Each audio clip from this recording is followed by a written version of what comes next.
feel like that's the longest minute of my life. So we're trying to figure out the let's see, where are we at?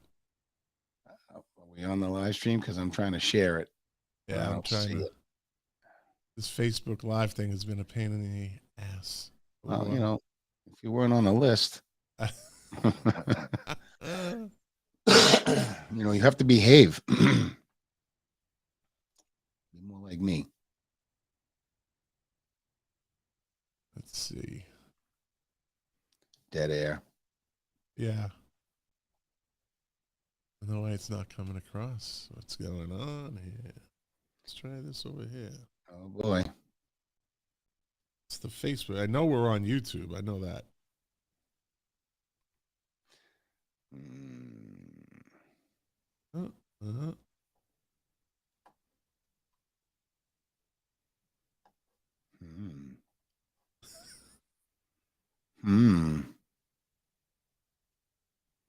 I'm not seeing anything on my homepage here. You always figure it out. Sometimes I always do. Sometimes it's just too late. Yeah. Yeah. It's tough to just kind of see.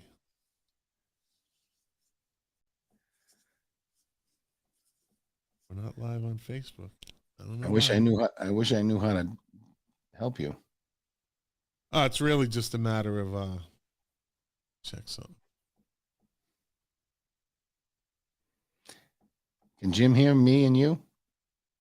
I think so. Oh, that's great. We could say stuff about him, and he can't talk back. Let's see. Blah blah blah.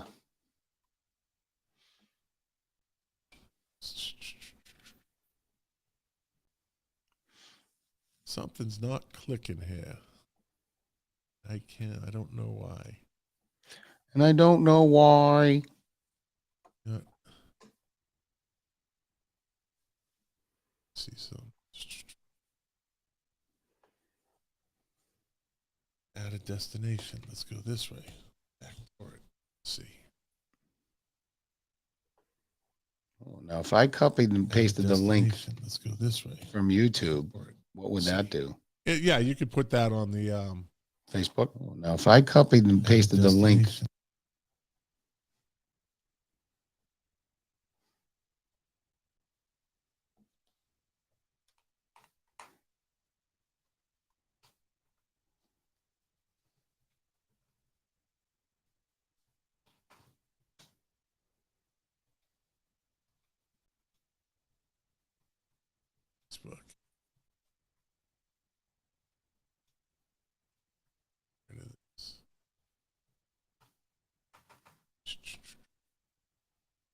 It's all right. We're in 4 minutes and we're just kind of.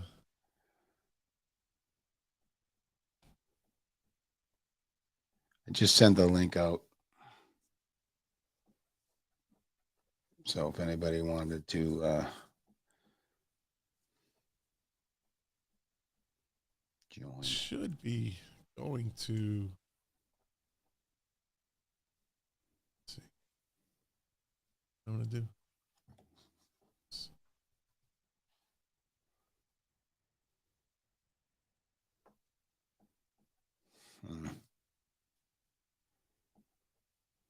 Just I'm going to get rid of this. Let's get rid of.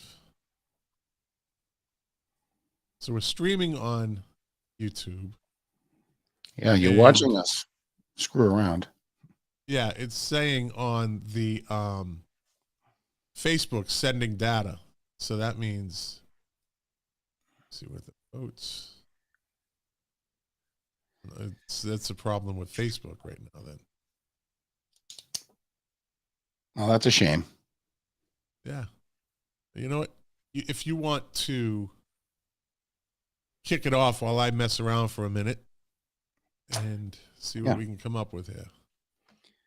I can do that while you're messing around for a minute. So what is this? I think this is what, 51, 52, 52nd show? Anyway, productive 54 week. 54 or 55 or something. Yeah. Oh, wow. 54, 55. So productive week here at Winthrop Votes live stream. I attended the Munson's, John Munson's Coffee with the Counselors on Friday night. Had some nice conversations there. Actually, had a brief conversation with Barbara Flockhart. We're going to be having coffee together at some point in the near future. Good. So that was interesting. In a good way. Got some outreach from a brother-in-law of the Cross family on 5 Fremont. When that's going to come up, 5 Fremont will come up tonight. We have Jim Letterie. We're supposed to have Joe Scatino. I've been butchering his name from Adriana's tonight, but something may have come up that he can't make it, or he can't find the link that I sent. So excited about that. But tonight, our conversation with Jim Letterie is on my mind, and hopefully you can get this all straightened out so that the maximum audience can be reached. Yeah. Because YouTube's good, but 80, it's not going to get the reach that Facebook is. Yeah. Let me see. And so also learned a lot about the TIPS program. This is interesting. The TIPS, I think that's what it's called, the TIPS project. Essentially, and maybe I misunderstood it, but we're getting streets fixed, specifically Revere Street. And I believe, and Jim can clear this up, I believe that they're replacing the lead pipes, water pipes as part of the project. Again, I could be wrong, but I do know one thing. They want to add bike lanes as part of it. Well, Right. actually, it's a condition of taking the grant unless you can claim a hardship. And if we're not too late for that, I think we should claim a hardship because I've done some research. I've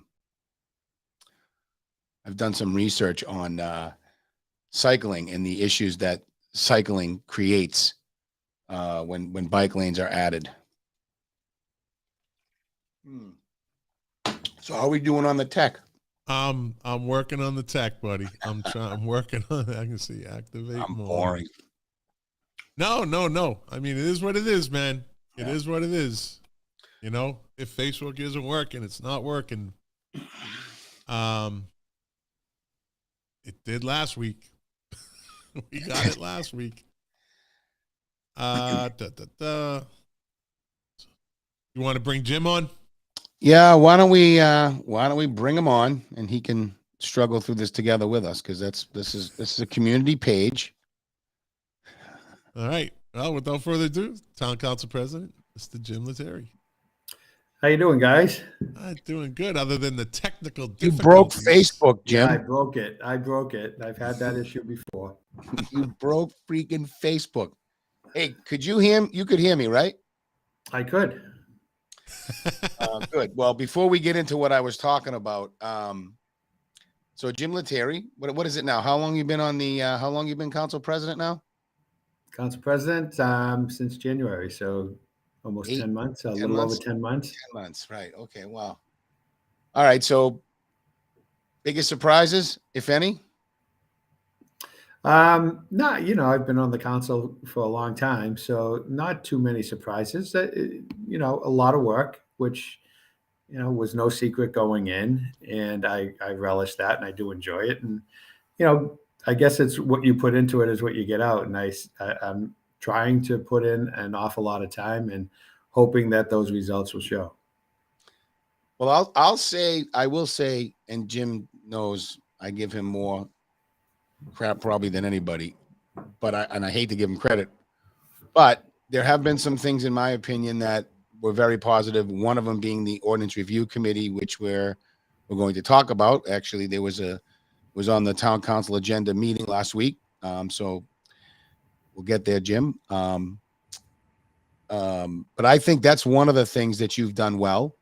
I think you've actually brought the council together with a purpose to a degree, although we'll hopefully get to this tonight too. The old middle school is something that's on a lot of people's minds.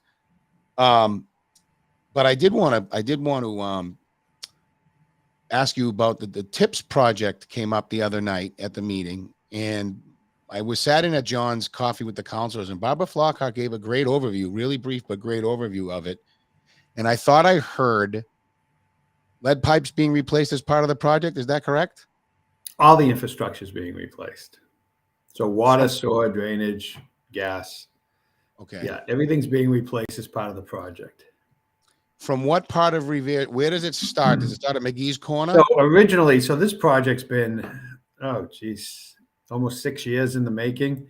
And it was started as basically a 1 mile project. It was supposed to start at Metcalf Square at Town Hall Yeah. and go down Winthrop Street to McGee's Corner, and then go up and over Revere Street down to Crest Ave.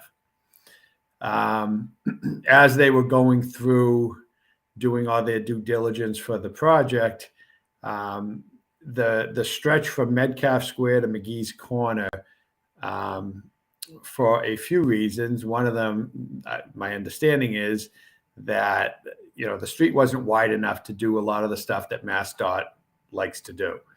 So that was taken out of the project. And so now the project is from McGee's Corner all the way down and up and over Revere Street down to Crest Ave, down to the Dunkin' Donuts, basically. Okay. So as part of this TIPS project and taking the grant money, one of the things we're told we have to do is take bike lanes. Okay. Now, it came up at John's meeting the other night that if you read the package closely, the grant rules closely, you actually, if you can demonstrate a hardship, then you don't have to take the bike lanes. So I don't know if we're too late for that or not, but I do want to say this. During the conversation that night, one of the attendees, wanted me to look at Amsterdam as my muse, if you will, for a city where they're having success with bike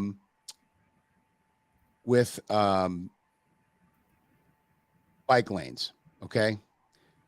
My argument has always been the more bike lanes you create, the more encouragement for bicycling you do, the more challenges and crashes and pain you have. Scott, if you could just quickly bring up that article I shared, and I just want to show. So this is from Amsterdam. This is an Amsterdam paper from 2020. And in 2020, they posted the highest number of cycling casualties in 25 years. They've been doing this for 25 years. It's fair to say that in recent years in America, we've seen collisions and doorings. I guess the most common thing is dooring when you open the door. Those things are better, but death is still either flat or growing. So this is the hardship, Jim, that I think I would hope that we could demonstrate. And I just wanted I hope I didn't waste too much time sharing that, but I think it's important to say that this is happening in America almost the same way. And by the way, this is what frosts my begonias. I always open, if I'm in a narrow street, I open my door, I open it just a little bit and I look back to make sure I'm not going to get hit. Well, if someone's at the tail end of if a cyclist is at my back of my tailgate, as I open that door, and this has happened, they've had to swerve real quick out of the way and they're swearing at me because I'm trying to look back behind there to be safe. Like, it's always the car person's fault in those situations when really I thought you're supposed to be in control of your bike. Okay, I've grandstood enough. Where are we, and can we make some changes here? Well, you did grandstand a little bit.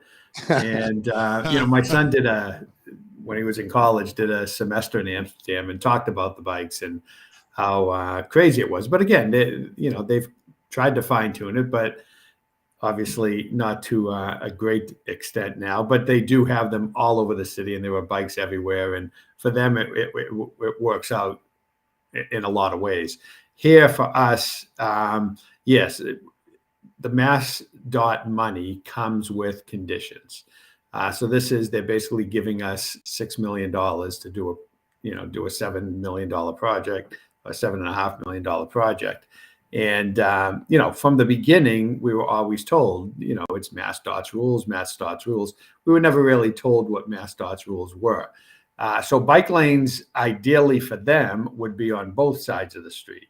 So I guess there's been a demonstration that our width of our roads would not handle bike lanes on both sides. And on the Winthrop Street stretch, originally from Metcalf down to McGee's Corner, it didn't handle it at all. So they are looking at a bike path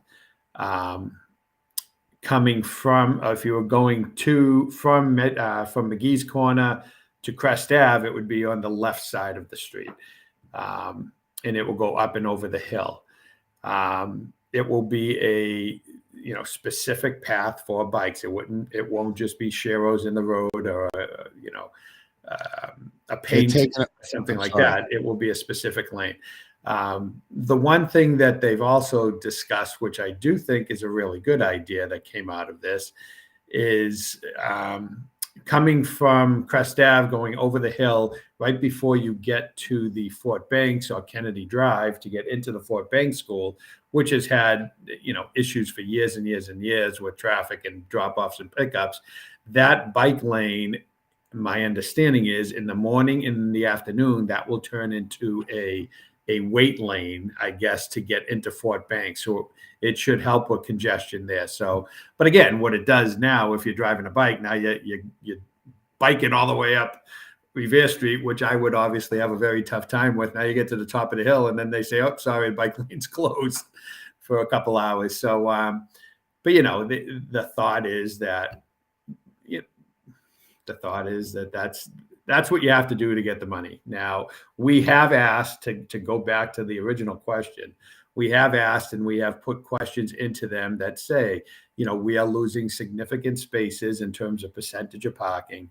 And this could be a hardship. Do we have any recourse? And I really don't know the answer to that question yet. We don't, as a town, know the answer to that question yet. And hopefully we'll hear soon if there is any recourse. Okay. First of all, this is the best part. If I have this right, they're all, in order to make that permanent bike lane, they're going to remove the grass strips. Is that not correct? Correct. So where are they going to plant trees? No, I think, and this was brought up at a meeting, my understanding is, now I'm not sure, and I don't want to say something out of line here, but we were told there would be trees taking down on Revere Street for this project. Now, I'm not sure. I'm assuming they would be replaced, but I don't know that information. But there was a question asked about trees, and they said there would be some trees taken down. They didn't put a number up, and they didn't put an offset if they would be replanted. We need to get the tree people on that one. They seem pretty successful. They're 1 for 1. Oh, by the way, that's going to come up again. Okay. Because I was at the diversity commission meeting, and I've been trying to encourage them, because John Morgan did an experiment in walking by. We showed it on the video. We showed it on one of our shows. That is not safe. So we need to bring that up again. It's funny though, back to the you're right. Where are the tree people on this particular issue? And this is what happens when you sell your soul to the state, right? It's just like the school district, right? What happens when the job is done, and 5, 10, 15 years from now, the bike lane needs maintenance? Whose budget does that come out of? The town. Where do we get that money? Because that's more money. It's like everything. I mean, there's maintenance on every street project you do. And you talked about some of the things we've done this year. I think the DPW department under Steve has done an incredible job, and we've got more streets done this year than we've in recent history. In the last 15 years, there have been more streets repaved and sidewalks done. They've done an incredible job, and not obviously DPW, it's been subcontracted out, but we've made a lot of progress with streets in town. I will say that is true. There's been a lot of, there's also been a lot of pain for us as residents, like actually the people who live on the Revere Street going out to Beachmont. How many times that street been ripped open, re-ripped open, paved? That's still a 2-year project. They're pretty much wrapping up for this year now. They will be over the next couple of weeks fixing all the potholes, and they're responsible for that road over the winter. They're not necessarily responsible for paving, but if there are any potholes or sinkholes or whatever comes up, they're responsible for maintaining that. So they will put that road in a pretty good condition to get through the winter, and then they'll come back and start up again. And that's a project that originated in Revere. That's bringing electrical. That's a national grid project, bringing Right. electricity in a new form into town to get to that transfer station at Dunkin' Donuts across the street. That is good that because they stop for the winter, you get a little bit of a break on that street. So that bike lane is going to be going in the opposite direction. It's going to be heading into oncoming traffic. Well, I think it would be both ways because it will only be on one side of the street. So I'm assuming you could have bikers going either way. And it will only, the bike lane would only be from Crest Ave, and then it would stop at McGee's Corner. So you got one biker coming one way, one bicyclist coming the other way, and there's oncoming traffic. Is this not a recipe for disaster? Do the idiots in Massachusetts understand the logistics of this in Winthrop? Or do they just say, stamp it because we want bike lanes? Damn it. Well, we want bike lanes. It's probably a little bit of both, but more the latter. Is an absolute recipe for disaster. Well, we'll get Somebody's more going to get killed. information and make it clearer before we, say things that I don't know. It's either or. What's the clarity? What's the No, clarify? no, What's the no, clarify? It's on one side. They get bikes coming and going, and you got traffic coming right at one of them. They'll put these collapsible guards up, right? That are on the side of the lanes closest to the cars, and then there'll be separation within the committed bike lane for bi-directional. Mm-hmm. That's how the at least the map looked. Listen. Here's the funny part for me. On paper. So the idea, right? And Jim, this isn't on you, buddy. For some of these cyclists, the idea is this is for them to go out and have an exercise and be able to go out. Well, if you want to be safe, you get to go up and down Revere Street 600 times. Other than that, you're out of a bike lane. I mean, it's utterly ridiculous why this even is a conversation, but let's drop it. We'll move on. I did want to ask you, Jim, what you know. I've heard some things, but I wanted to see what you know, what you're comfortable sharing, what you're allowed to talk about this whole 5 Fremont Street debacle. I think 5 Fremont is coming to a resolution soon. I believe that the owner of the property has submitted new plans. My understanding is that those plans conform with the restrictions that should have been imposed. So I'm hoping to see that come and cleared up, within 30 days. Beautiful. So I think there's going to obviously have to be some readjusting the plans and readjusting the physical structure that's there now to have it conform. But I do believe that we will see a resolution with that relatively soon. Is the Cross family notified about all this? I did specifically ask that question. And I mean, it could be any family. The Cross family, particularly, just an incredibly nice and kind family.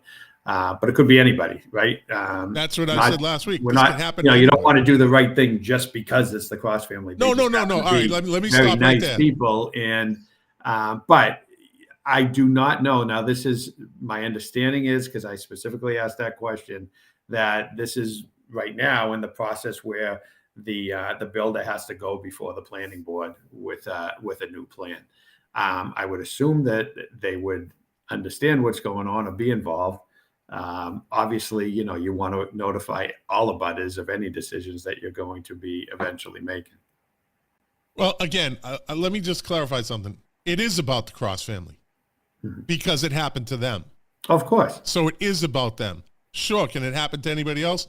Yeah. But we have to be specific with them because they were the ones that were intruded upon. Their life was disrupted. Absolutely. Their life was turned upside down in not such a good way due to the health of Mr. Cross, et cetera, et cetera. So with all that said, this is about the Cross family because they were the ones that had to come to the town council and say, You know what's going on next door to us? So it is about them. Can Scott, can you share that? Yeah. Okay. Can you guys see my pointer moving around at all or no? Yes. You can. Okay, perfect. And can you read the streets and such? I can't read them, but I could tell where they are. Oh, right. Well, all right. So what the property we're talking about is right here. Correct. Okay, so this is Fremont Street. This is the Cross families right here. Is that correct? Yes. Look at that Okay. line. That is. So my first question is, and maybe I completely misunderstood this, but I thought that the middle school area got into the CBD, or did I miss that? Is this the No, it final didn't. map? No, the middle school is a variant of the CBD. It's not the exact thing. It has some different requirements and restrictions and exceptions, but it had been voted on by the planning board to be a version of the CBD. Okay. Okay. Oh, then that's You know, the really setbacks are a little bit different. There's a few nuances to the middle school property, but basically it's a CBD like zoning. And so for everyone who's watching, by the way, if any of these, like if I spend enough time looking at these, I can figure out what they are. I think one of these might actually be for kids only. So there might be some historical protection there. But if you have houses in these zones, you are subject to whatever the finished product is over here on 5 Fremont. You're subject to that right next to you, or potentially going through what the Cross family went through. So please do pay attention to your notifications in the mail, Absolutely. because you want to show up to these meetings just to make sure that everybody's singing from the same hymnal. Yeah, if you're a resident that's abutting a center business district like the Cross family is, there are certain requirements that the builder has to conform to. Yeah, that's true. Right. But it's still different because it's mixed use, right? It's still different than like my street or your street, Jim. Well, yeah. That obviously the people that are abutting this center business district, definitely there's different things that could go next door to them. Right. Okay. And I'm also hearing potential that there's some talk about wanting to build a police, no, all-in-one public safety building on Winthrop Street here. I think the town will hear in the not too distant future a plan by the town to look at some sort of public safety structure, whether it be, I don't think it will be a standalone building. I think it would be multiple buildings. But I think over the next several months, you'll be hearing something from the council on that. So it's more of a complex than a. It's more of one. a better version of what we have, I guess, a newer version, and a better version of what we have, and we're looking at a couple locations, and we will definitely be you'll definitely be hearing from us over the next quarter, next 3 months. So Scott, just for some perspective, and Jim, correct me where I go wrong. This is what Jim's dealing with here. Let's put it this way. First of all, we keep the beach fire department so it can house the ladder truck, because the ladder truck doesn't fit down the center. Last I heard, we also do not comply with state minimums for equipment and staffing levels in our fire department, more in the police department. I'd heard too, but more so the fire department. So we've got some work to do. Sounds like it. Yeah. Jim's got some work to do. Hey, Jim, kind of switching gears here.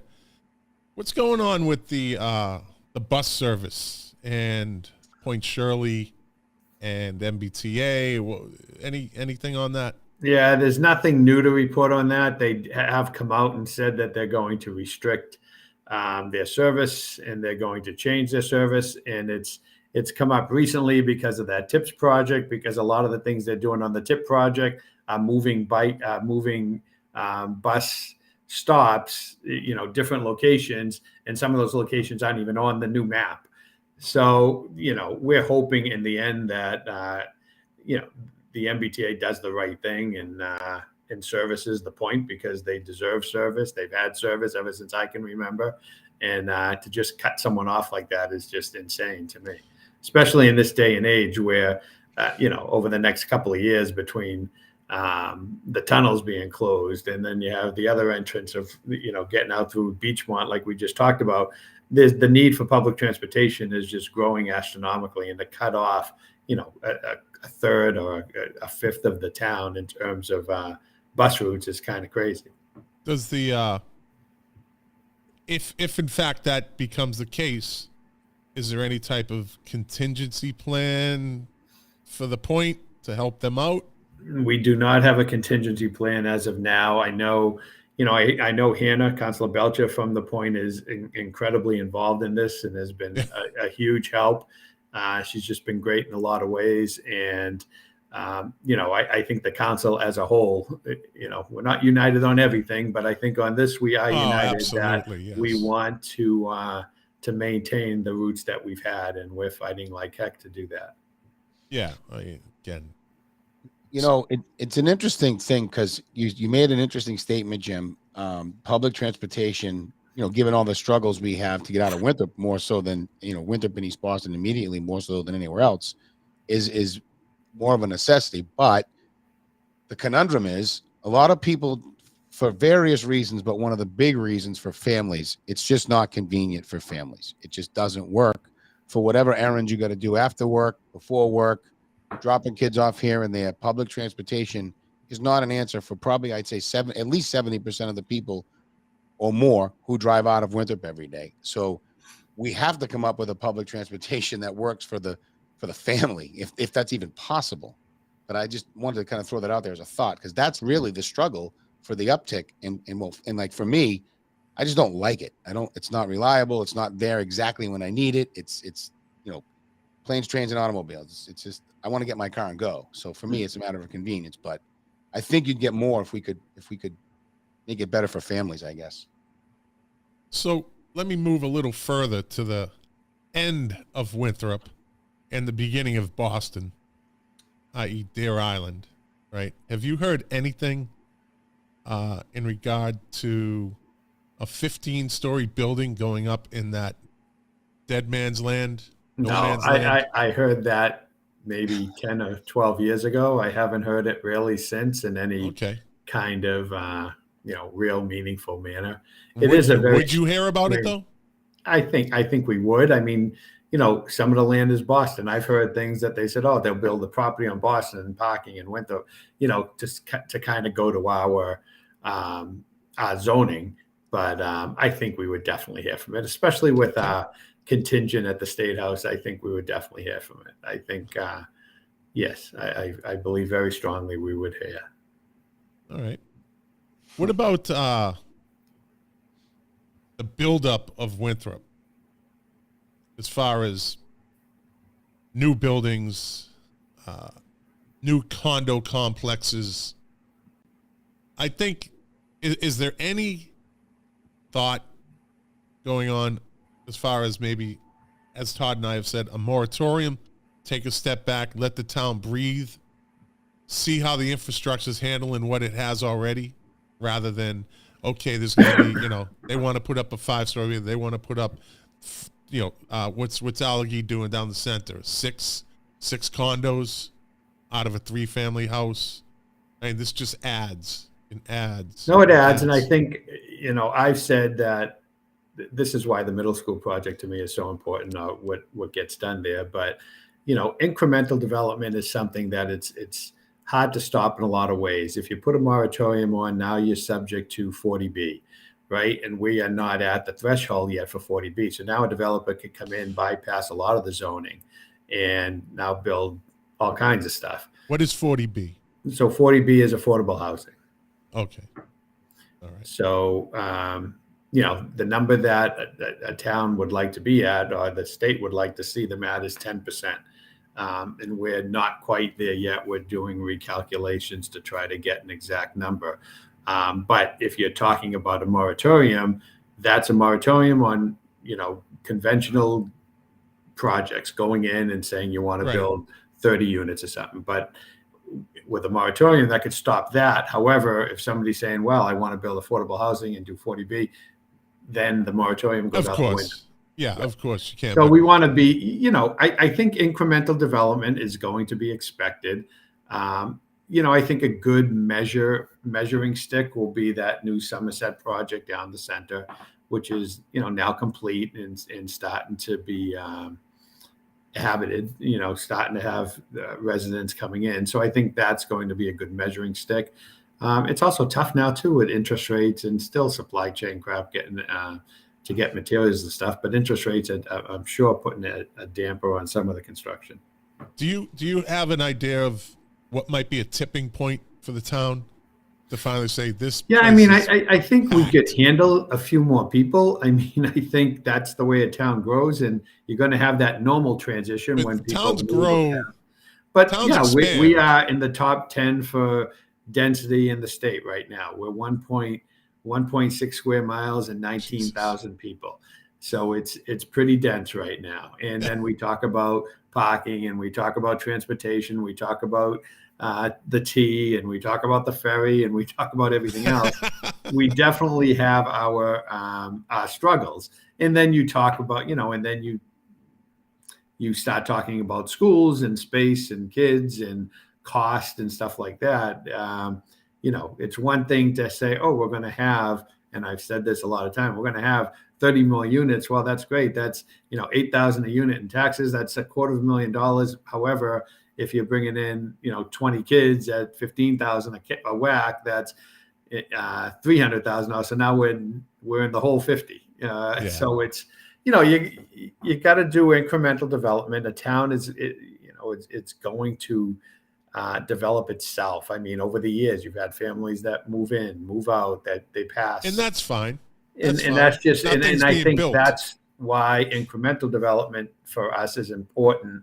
But to do, to me, to do a project with like 75 or 100 units, to me, my opinion, personal opinion, it's not the right thing for Jenna.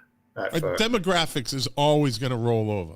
Mm-hmm. It always does, through age, more of an age demographic. Rolls over in every town, right? Right. But Winthrop can't expand. You got Marsh we're on not one getting end, any Beach bigger. on the other. Now, people come and go. Okay, I sold Go my up. house on Locust Way, and a new family moved in. So that's just a rollover, right? Mm-hmm. But the addition of, and I think you just kind of touched on it, the addition of these developers that want to come in and put in, 15 condominiums, the impact that it has on neighborhoods is already, it's not coming, it's here.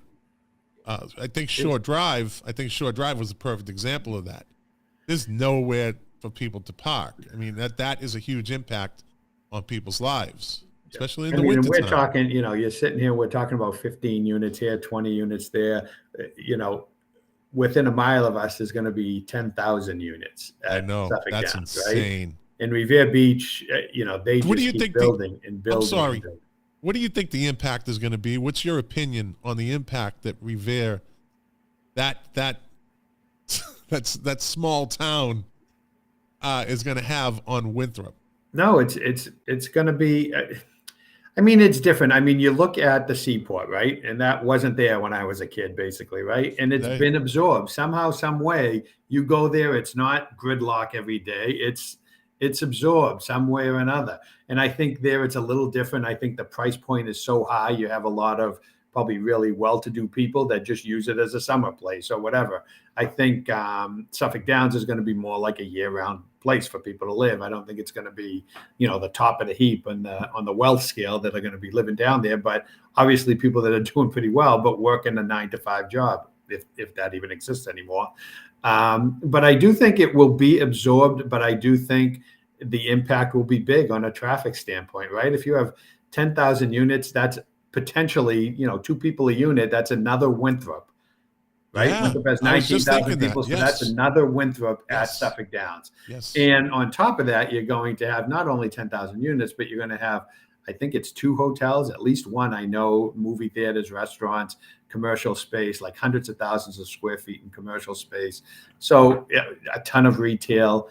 I think it's going to be a great destination. I mean, you look at up in Linfield, what they've done up there at the old colonial site, and they did a really good job, and it somehow got absorbed in, and it's not, again, it's not gridlock getting in and out of there. It somehow gets absorbed. But I definitely think to say there won't be any impact in Winthrop, I think would be undermining it.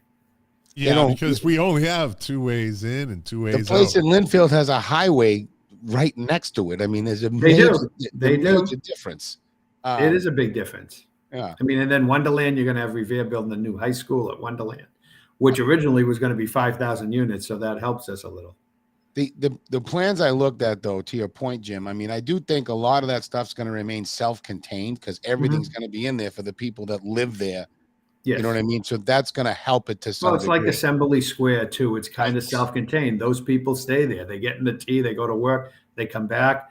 They have their laundry. They have their restaurants. They have their supermarkets. They got everything they need. So say there's 10,000 units. Okay. Yes. Let's go the half. Jetsons on the ground. 5,000 cars. Maybe. I mean, and that's like, and that, I think that's lowballing it.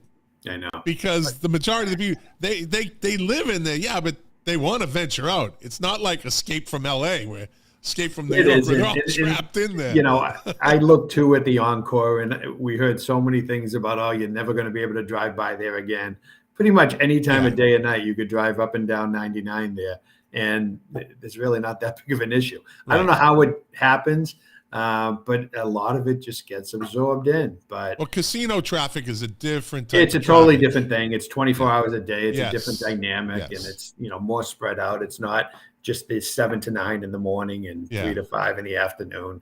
But it's it's going to be unique. I mean, it will take a good 15 years before it's built up, I'm sure. And wow, I'll be almost dead. You'll be almost my age. Hey, I just want to give you a kudos for the. I take it you had something to do with the new tennis courts. You guys, the tennis courts at the high school. Yep, we were. We were very fortunate in a lot of ways with that. That was, I won't get into the whole story, but that was born out of a mistake that was made by a CFO we had a few years back, or 5 or 6 years back. But the facility is really nice, and we were able, which was my key thing, or what I really wanted to happen, is we were able to do some of the infrastructure around it. And my whole thing for many years has been to connect the sidewalks from Ocean View around the tennis courts to South Main.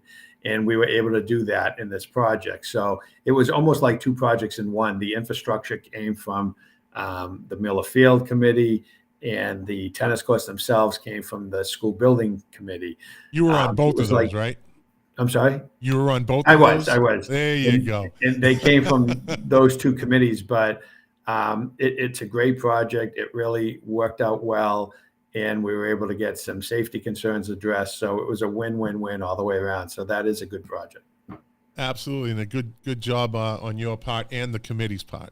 But yeah, it was. You're the one that's in front of us, so you're the one that gets a pat on the back for this. And I know you're very modest guy. You're very humble in that sense, but you do get involved in more than I think people think you do. You're not just the town has a lot president. going on, and we hope to be bringing a lot to the forefront, in the not too distant future. So, but it's all of us. So, and we've been talking for almost 40 minutes, and the one thing we haven't mentioned that I really do want to mention is that I think Todd spoke about a couple of things that we've done in the past year, and I think almost hands down the best thing we did, and we did it unanimously, was to hire the new town manager. Tony Marino has been a godsend to this town, I think, and I think people will realize that more and more as time goes by. He's accessible, he's knowledgeable, he's the real deal, and he's here all the time. He's at different events. He was at the Ingleside Park on Saturday, had the Fall Fair. A week ago, there was an Oktoberfest at Michael's Mall. He was there. Yeah, for that's pretty that. cool. He's at a lot of community events. He's working Monday through Friday. He's been a godsend. So, and that was my pick, I guess, but it took a team, and that was a 9-0 vote. And I think he's going to do tremendous things for this town. Yeah. Is there going to be anything? Is there going to be any holiday, like Christmas lights, lighting, like they used to have a we will tree be thing? back. We are going to be, excuse me, we are going to be back in the Christmas light or holiday lighting ceremony the Friday night after Thanksgiving. It'll be down Metcalf Square. The major sponsor of that, the one that are doing all the lights and stuff, would be the Chamber of Commerce, and Betsy Shane is out in front of that. But the town is in the process of securing some items also for that event, and we hope to have it back the way it was for so many years, and then it's been derailed through COVID and just through construction over the last 3. So yeah, that's going to be a great event. Is there going to be any type of Christmas tree, holiday tree? There will be a tree lighting ceremony. Beautiful, yes. Beautiful. That's Winter. That's what Winthrop's all about. Yep, everybody. That's gets what Winthrop's together. all about. That's the small town, hometown feel at the holidays. Yes, I'll tell you, the Oktoberfest that they ran a week and a half ago or 2 weeks ago in Michael's Mall, and that I believe was put on by the Chamber also, was just a fantastic event. They had the brewery from Michael's Mall there. Drop zone. And just a ton of people. They had some live music, and it was just a really great event. And the Fall Fair, as always, it just never disappoints. It gets bigger and bigger every year. And Sean Driscoll and Parks and Rec really does the brunt of that work, and they did a fantastic job. It's great weather for that event too. Great weather. I just interviewed on my music podcast. I interviewed the band that played The Point, and they said they had a blast. Yeah, The Point is incredible. It's a bunch of it's 4 local kids, I believe, and I'm going to try to think of all their names down. Joe McDonald's Brandon McDonald. Right? It's Brandon McDonald. It's Michael Norris. It's Alex Anzioni, and it is JC McGonigal. And they do a fantastic job. It's the first time I actually saw them live is a couple of weeks ago, and I've seen them on YouTube. I've seen them, I've heard about them at a couple of events, and they're 24, yeah. Maybe Alex might be 25, 23, 24, 25, and they're just great kids, and they do a really fantastic job. Yeah, I just like I said, I interviewed them, and I kind of helped push. They did a gig over in Somerville this past Saturday, and I said, well, this is the acid test. I'm going to send my stepdaughter, who's 18, going to Florida State. I'm going to send her the video, and I'm going to give you the feedback. And that's like true. I didn't tell her anything, and she sent me back the thing saying, "Oh my God, I love them. They're great." So. That's the acid test. Yeah, they do a fantastic job, and they're just such good kids too, which makes it all the better. Absolutely. Hey, switching gears, what's your thoughts on town councilors and yourself, town council presidents, getting a raise? You guys haven't got a nickel since 2005. No, when we wrote the before charter, you answer that, Jim. Sorry, hold on. Before you answer that, it's funny you bring this up, Scott, because we brought this up on the ORC. Go ahead. Yeah, when we wrote the charter originally, we were just going to have it as basically a volunteer, because that's the way the select board was. It's the way the school committee still is.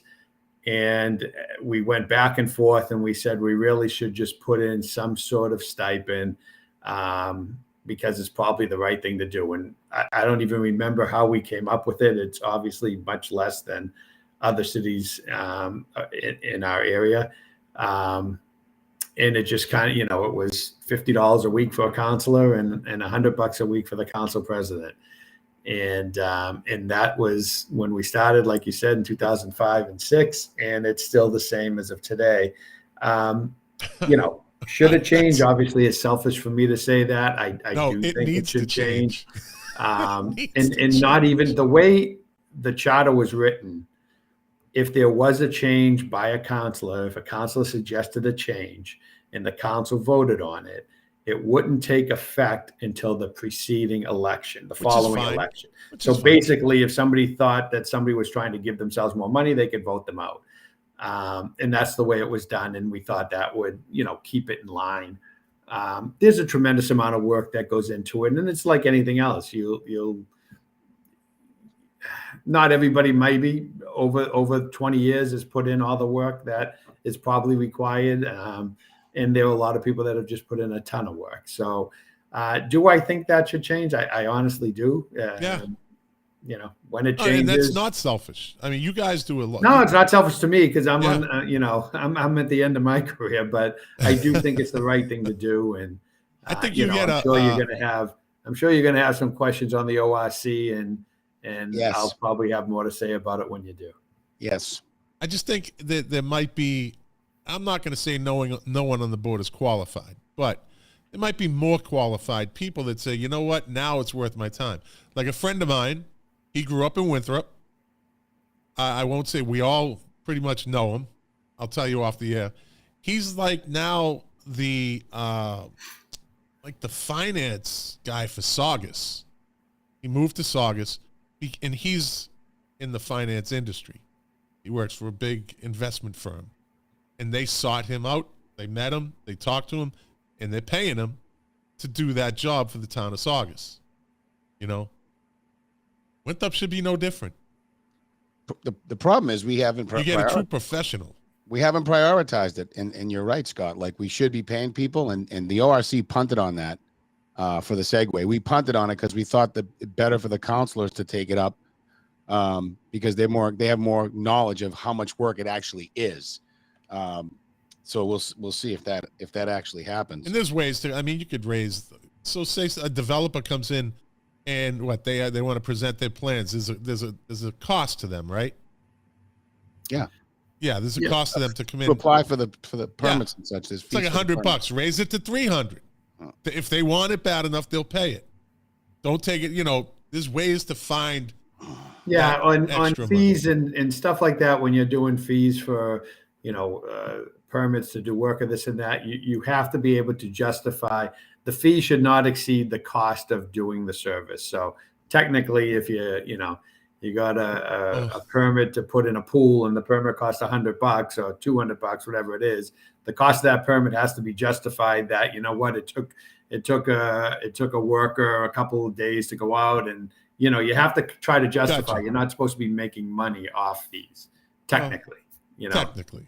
So technically, but yeah, I do think that that's something that over the course of time I'm sure will change, and it's not hard to find examples. And I don't think that this council would have any problem saying, because they've pretty much all taken their share of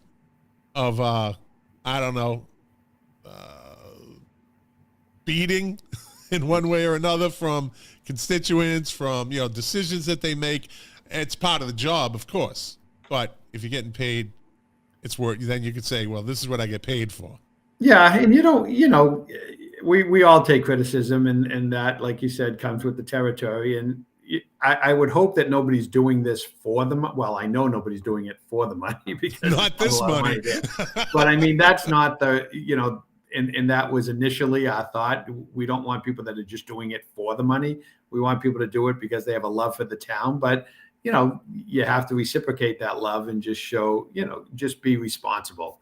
And the voters will decide if somebody's eventually, in it for the money or not. You know what I mean? Yes, absolutely. So the other night, great point to segue. The other night, Tuesday night, we had a meeting, and on the agenda was the actual rules and ordinances review of the proposals from the ORC, which I was part of. And there was actually some interesting discussion. But Jim, I thought if now that you've had some time to kind of think about that meeting, how it all went, I wanted to give you some time to kind of throw out there anything you wanted to say about that night and going forward on how this process is going to run. Yeah, no, I think the meeting went well. We're trying to be as inclusive as humanly possible and get everybody's viewpoint. We have a little bit of time on our side, which we haven't had in years past when we've done this. We've always been up against the gun. We've also gone to KP for multiple times to try to get clarification. So we're making sure we're doing it right. We're making sure we're trying to figure out how many votes we need. What's the process? Where does it go after it goes to us? Is it over when it comes to us? What has to go to the voters? Excuse me. We've been told so many different things over the years that we were always told, or I was always under the impression that if it was a substantive change, it had to go to the voters. If it was non-substantive, it didn't have to go to the voters. Now I was told this year, everything goes to the voters pretty much. It goes through a process, but eventually it goes to the voters. So it seems like the process, maybe just because we're just clarifying to make sure we're doing it right, has changed slightly. But we want to be cognizant of all the work the ORC did. I was there for some of the meetings. I definitely wasn't there for all because I wanted this to be from them. I didn't want it to be from me. I'll have my opportunity as we're reviewing it and going over it to give my thoughts and suggestions. But so the process will continue now. We have recommendations from the ORC. We have recommendations from Rules and Ordinance. We will have a couple of public hearings. We're even going to ask past Charter Commission members to come in to ask them why they didn't do this or why they think this is a good or bad idea. We obviously want to hear from the public. Eventually, the council will vote on it. My most recent words from KP Law was that each change would require 6 positive votes from the council. I am going to double check that and make sure if it's 5 or 6. I was told it was 6. Let's assume it's 6. So each positive recommendation would require 6 votes. That would then go to the State House for a home rule petition. They would hopefully get that back to us sometime in early spring. And then we would, somebody would do a dog and pony show to educate the voters and to let them know what they'd be voting on. And then at a regularly scheduled election, which for us would be November of next year. So in other words, you can't have a special election to decide these questions. So at next November's election, whatever thing was passed by the council and ultimately by the state legislature will go on the ballot for the citizens to vote on. So it's a majority rule. It's a little more than a majority rule. Yeah, it's a super majority to get out of the council. That's as now. We're going to confirm that again and double check. And we know there's one no. She made a statement again. Well, we'll get to that. No. We'll get to that because that's important. But in reading it, I see nowhere in there where it's. I need to know the basis. Like, what is their basis for their? Well, we're gonna, that's what I was told, and I will get another opinion in writing to make sure that what I was told was right. So that will be coming up. So just for the viewers, this all comes down to what we're kind of talking about here is the process. And right now we're at the process where the council has to do something with what the ORC did. Section 9.6 of the charter basically says that the council has to take action. Now, basically, the council's actions can be to vote to say none of this happens. We want it, or they can vote to change things, or they can vote to put it through as is. We've kind of beaten that horse up. I do want to say, I think my work, Mrs. Honan made some comments at the meeting the other night about mischaracterizations and tyranny and all this sort of thing. And I want to restate and recharacterize what I was saying. I couldn't think of better words, but my opinion of folks who want to just remove things outright without any debate, discussion, or modification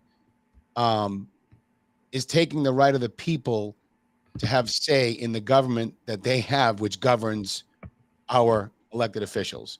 And maybe authoritarian, it seemed. I wasn't calling anyone in specific tyrants. Let's put it that way. I was addressing the behavior. So I just wanted to get that out there. But that being said, Jim, as you read 9.6, what is your opinion on the role of the council here? Well, I think the council, like you said, the first thing was to take action. The way we took action, and again, I don't pretend to know every rule out there, and I ask KP questions sometimes ad nauseum, but I ask, is taking action voting on something? Is taking action as simple as moving it to rules and ordinance? Is taking action as simple as accepting accepting the document like we would the budget? And they said basically any one of those three we could do. And I, again, chose to send it to rules, even though, some of those members have already seen this stuff. I thought it was important, and it gives the opportunity for some people to take a look at it without going through the council meeting, and then they've come back with their recommendations, and now we will beat it again and look. And you go back to 9-6. I think every councilor has and will take this seriously and come with their opinions. They have a right to take a vote, and that's what they're elected to do, is to take a vote. You could look at it different ways and say they're elected, in theory, they're elected to carry out the will of the people that they represent, right? So if they feel that they are doing that, which I'm hoping that they do, they will vote in that way, and they have the right to vote something up or down. That's why people ran, right? And anybody's entitled to run and open the run, and there'll definitely be some, the ORC came back with upwards of 20 opinions or 20 suggestions, and it seems like the vast majority of those are going to get approved and get passed, and there are going to be a handful that have discussion. Maybe they come with a compromise, maybe they just go forward as is, maybe they don't go forward, but hopefully the will of the people will win out in the end. So you say the will of the people, right? And that's true. But in this case, it's the will of the people in the precincts. This isn't like an all-around thing. They're representing their precinct. How many of the town councilors, and this is an open-ended question, have gone around and polled any of their constituents on what they think they should do? Or are they just saying, no, I'm elected to this spot so I can make the decisions for them? So the will of the people, I don't know about that. Well, I do think, and I wasn't able to attend, but I know that Todd mentioned it earlier, that Councilor Munson, and I think a few other councilors were there too. You can't, I guess you can physically go door to door and ask every person, but you can't beg someone for an answer. And you can't just ask someone for an answer that really doesn't understand what the question is. I do think, and I don't know how many people attended that and what kind of response he had. It's 2022. Technology you don't need to go knocking door to door. No, you don't, but you need to, whoever's on the other end of whatever kind of electronic media you're going to use has to understand the question.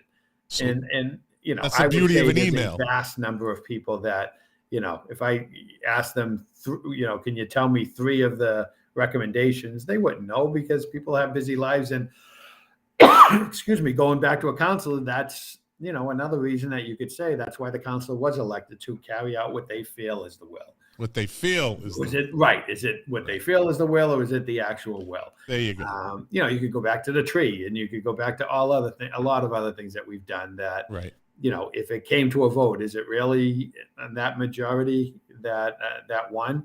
I do feel, and I encourage all residents, and I believe this to be true with all my being, if there are a multitude of people at meetings that ask questions and give opinions, more often than not, those opinions, you'd be surprised how many times that's the way the opinion goes, is the way the vote on the council goes.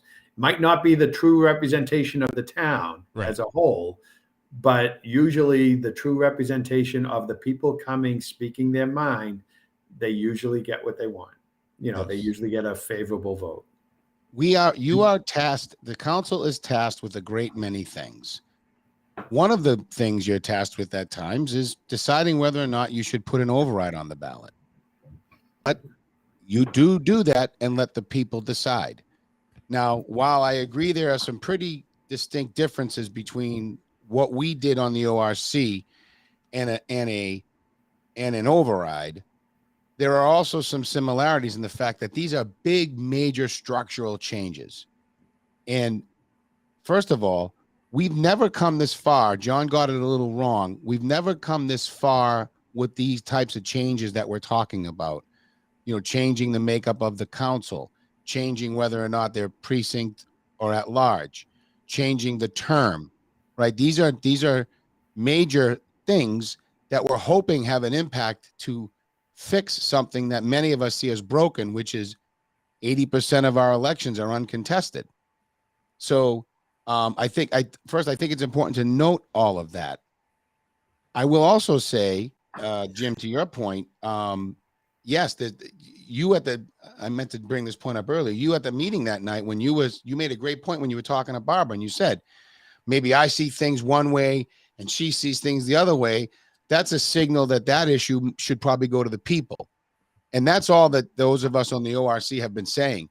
You know, we think the actual people should have a right to see these things, even though we acknowledge you can vote them off as a council. But if you're really about democracy at the end of the day, and you really want to give the people as much say in their government as possible, this is one of those big things where you have to say, again, in my opinion, and by the way, to show the people across the aisle from you that you actually do care about their view, right? Like John and I live in the same precinct. And at one point, and John and I have made great progress on this issue because I was able to sit him down and say, can you see how I view this? Stop looking at it from your vantage point and look at it from ours for a second. And we need to have more of that because this is a moment for us to be able to kind of mend some fences. Ultimately the community should have, as the community's feelings should be represented in its government. And this is probably one of the most purest ways to do it. No, I think you bring up some good points. I don't agree with all the recommendations, but like you said, if we can have a solid argument as to what I believe and what somebody else believes, and you could make viewpoints on both. I mean, look at, and I'm not comparing it, but if you go to a jury trial, all you need is one vote out of 12. So if we could have one person making a really good argument to put some sort of reasonable doubt that it might be a good idea, then we should let it go. I think if everybody's in agreement that it's a great idea or a bad idea, I think that's pretty easy. But, I could give really good arguments, both sides of the coin on the issues that seem to be contested. And I really do feel passionate about my thoughts for that. And you brought up an override. I do think it's largely different. It's important in the structure of the town. It's, a lot of people vote with pocketbooks, and it doesn't affect the pocketbooks of the people, really, any of these decisions. That's true. So I think obviously people need to have a vote in something, if potentially we do something with a public safety building and there's a debt exclusion, obviously the council can't do that on their own. They need the people, the will of the people. These are more structural changes to the form of government. In the past, over all the different ORCs we've had, there's always been talk, they're gonna go for a mayor, or they're gonna go for a weaker town manager, or they're gonna go for a town administrator, whatever, or they're gonna have a residency requirement. All those things have been discussed, and as and somebody mentioned this the other night, but as one of the charter commissioners, I take great pride in the fact that there haven't been a ton of changes, because it's definitely not a perfect document, but it's not terrible. I mean, we're talking about changes, and changing the composition is major. But I think there wasn't any talk about relinquishing the form of government or disbanding it and saying it doesn't work. I think originally it was about to do things in a timely manner with more transparency. And I think we've done that. It isn't perfect. It never will be. And if it was perfect, none of us would have any jobs to do, because it just works continuously. But, I look forward to making my comments known on some of the thoughts from the ORC. I would like to see, pretty much all of them eventually go to the ballot in some way, shape, or form, and to see people's opinions. But, I think, and this is the first question I have asked and I will ask, is why was the change made? And I think my understanding is the changes that we're talking about that are most contested were made with the singular purpose of trying to get more involvement from the community in the government. So to either make it easier to run, to make it more attractive to run in terms of length, to make it more available to run in terms of at-large versus precincts. There's a lot of, the thought, I think, was a good thought. Could it have been done in a different way? I think that's what we have to discuss. But, and again, going back to Scott's original point, one of the things that you talked about that wasn't passed was, if you're really trying to get people to run, money usually works. So, but that wasn't done, and that's fine and totally understandable. But you look at school committee races over the past 5 cycles, and I believe every one of them have had some sort of contestment. Now, there's always 3 spots open, and it might be 4. Last time there were 7, but they always seem to be contested. And the town council, not nearly as much. Now, is that because it's just and I'm not saying it's more work than the school committee, but is it more involved and requires more time commitment? And I don't know, is that it? Is it just that people don't want to be put through the ringer every week or 2 weeks? I don't know. But there does, there's definitely been a change in the composition of the council over the last 15 years in a lot of ways. But it would be nice, however it's done, to get more contested races. I think that is good. I just don't know what that is. Obviously, again, you'd say if there were less positions, well, then there's more. Just by nature, there would be more contested positions. If there's only, 7 instead of 9, that in theory should bring more competition. So there's definitely thoughts about it. I have strong thoughts about it. So I look forward to those conversations in public meetings. This I'm going to say this now and probably have to say it 100 times because I'm actually the person who pushed for the 4-year president and then reducing the councilors to 2 years. I wasn't the one who said all at large. That came from after careful discussion. But to back up, the reason I was comfortable with 4 was because I knew we were going to be discussing also a recall provision, right? And the reason I wanted 4 was the case I made, and Jim, I believe you were there that day. The case I made was when we're going to want to attract more people. I think 2 years on the counselors will do that because I've gotten a lot of pushback on it's too big of a commitment, but we're also going to need to have some people on the council with some experience to level that out. People will still run with experience or at least some knowledge of politics for the 2-year spots. But obviously, we're going to have if someone's running for council president, A, they're probably going to want to serve 4 years. B, they're probably going to have the most experience or knowledge of municipal government.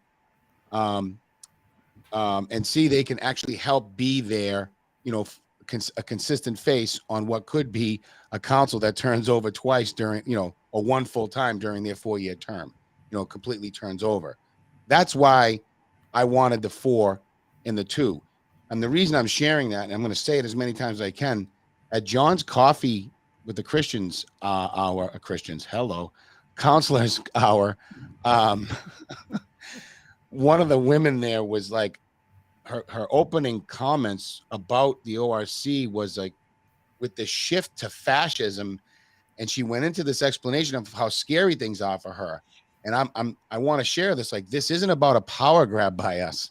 This has nothing to do with it. It's just about getting more people to get involved in the process so we have a better council, a stronger council. And I do agree money should be part of it.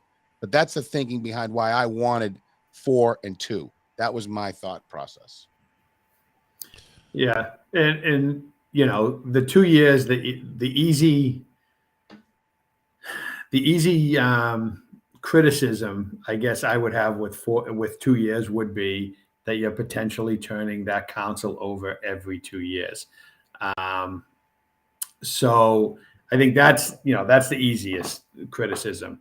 The council president, the 4 years, it does seem as long as it starts after I'm done, I think it's a good idea because that would bring me over 20, and I don't know if I really want that. But it does, you talk about it. It's already been almost a year, and literally within 3 months, you'd be, whoever's going to run again is almost starting the process all over. And it is, especially municipal government, the thing I dislike about it the most is just nothing is done quickly. Everything takes forever. And it's just, it's so monotonous at times, and it's just so frustrating at times, but it takes a lot of time. Almost anything of significance that you do takes a lot of time. So 2 years is so hard. I mean, you look at almost it's funny, you look at the high school building or the Miller Field building, and you look at the, if they list the counselors or whatever, none of them are there by the time the buildings are done. The high school, I don't even remember who the council president was, or Miller Field, I don't remember, but it's always different than who's actually there then. So, and not that it's all about just seeing a project through the fruition, but I think there's a lot of merit to that says, you get an opportunity to do that. I do think, 4 years is definitely something worthy for a council president. The 2 years, again, scares me a little bit because as much as it gives people that opportunity to just say, you know what, I'm willing to give up 2 years of my time to help the town. Sometimes I get nervous thinking that it also gives you 2 years to just say, you know what, I'm only going to be there for 2 years, whatever it is, whatever kind of extreme thought it be, right, left, indifferent, it doesn't matter. You might get more people there just to do one specific thing instead of looking out for the whole town. And that makes me nervous. 4 years is a little bit more of a commitment. But I do understand the 2 years. And again, I think, the fact that we could even sit here and discuss it, to me, makes it worthy to go forward and let the people decide. But it is all about education. You have to let them know what people think are pluses and minuses of each side. It's, the at-large and the precinct is a totally different question, even though we are a ridiculously small 1.6 square miles, and you say, gee, because everybody loves everybody, why do we need to split it all up? You could kind of understand why somebody from the Point or the Highlands or the Center wants, but I think it does open it up more. It gets more people involved. You could have more people running, but when I get in one, and then you look at the ultimate compromise for something like that is to do a district. So now you have, if you lessen the amount of councilors, then now you have maybe 3 districts. So maybe 2 and 4 and 3 and 5 and 1 and 6 are districts, and you have people representing each of those districts, and then you have at large. So now you still have representation, to you neighbors, so to speak, and then you have one additional at large. And I'm not even sure what the recommendation was or if that's all one question. And I did ask that at the past council meeting, because I think 1A says to go from 8 councilors, 1 council president, to 6 councilors, 1 council president, with the 6 being all at large. But there was never a distinction to me. Could it be broken out to just say, you know what? We don't want all at large, but we do want just 6. Maybe you want just 6 precinct. Maybe you want 6 at large. Maybe you want 3 and 3. So there's a lot of discussion that needs to happen, but I think it's good discussion. I do ultimately hope that the voters get a chance to vote in a lot of this. There you go. Well, Hey, Scott, I'm sorry. Hey, Jim, quick question. Why didn't they do trick or treat in the center this year? The center has held off in the past couple of years. We've had COVID and such, and now the Gorman Fort Banks and the Gorman Fort Banks and the ATC, the PTOs have partnered up, and this is going to be the second year of Trunk or Treat. And it's an event, and the first event was held last year, and it was fantastic.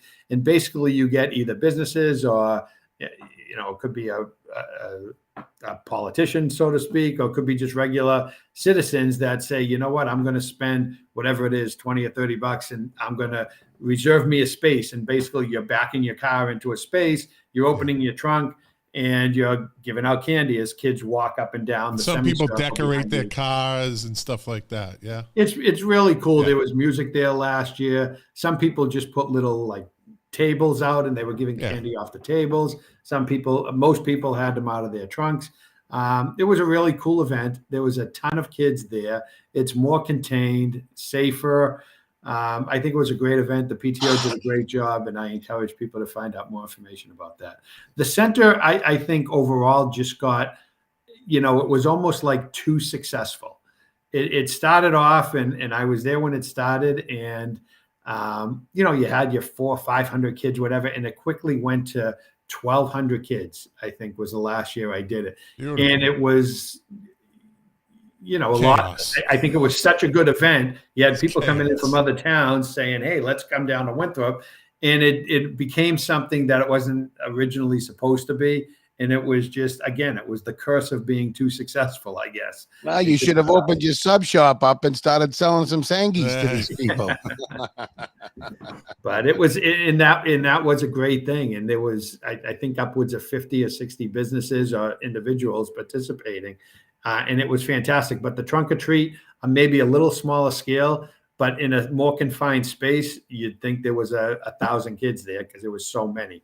But it was a really good event. Nice. All right. Well, I think we've kept Jim long enough. Yeah, it's almost an hour and a half here. Yes, Jim, as usual, once again, we didn't get to say it to you on the show, but congratulations on your victory 10 months ago. Thank you. Late to the party. We appreciate your time. We always appreciate your candor. And of course, you're welcome to come on anytime. Well, I'll be back, I'm sure. Well, you said that 10 months ago, but Yeah, I'm not I'm holding back. that against you. I'm not holding that against you. No, we got to get the town manager next. He's on the list. He's coming All on. right. Well, then Well, we're gonna thank you, do guys. Jim. I appreciate the opportunity to come on, and I'm always available. Yeah, All right, Jim, buddy. thank you. We'll talk to you Take soon. care. All right. Thank man. you. See you. There you go. There it was. Yeah. Right? Yeah. Yeah. All politics at the local level. Starts at the local level. Yeah, it You've starts been there. 54 episodes and you still. Well, I like to change it up a little bit. You I want to make certainly sure you're do. freaking listening to me. You have no choice. It's I have gotta no give you- choice. It's got to give you a headache. Headphones. It's like a nightmare. Well, all right, buddy. Another good show. Yeah. I'm right? gonna work on these technical difficulties. I'll get this video out one way or Yes, another. our audience is relying on us for all this information. So this one, we want to really make sure we put names of what it is on it when we start sharing it. Yep. Unfortunately, Joe texted me. He had a birthday party, so we're going to reschedule him. Yeah. Absolutely. We'll have him back on, and we got coming up too. We've got so next Monday night, 99% sure here. Not 100%, but 99 that we're going to have one of the brother-in-laws of the Cross family. Okay. And I'm not sure who the other guests are. He asked me if he could have a few more people. I said yes, but he hasn't told me who yet. So I'm waiting for final confirmation. So we'll be able to learn a little bit more from the Cross family side of the coin on what's going on at 5 Fremont Street. I think it'll be a good one. Good. All right, buddy. Well, enjoy the rest of your Monday night, what's left of it. That's it. And you and I will probably talk tomorrow. Sounds good, guys. All right, everybody.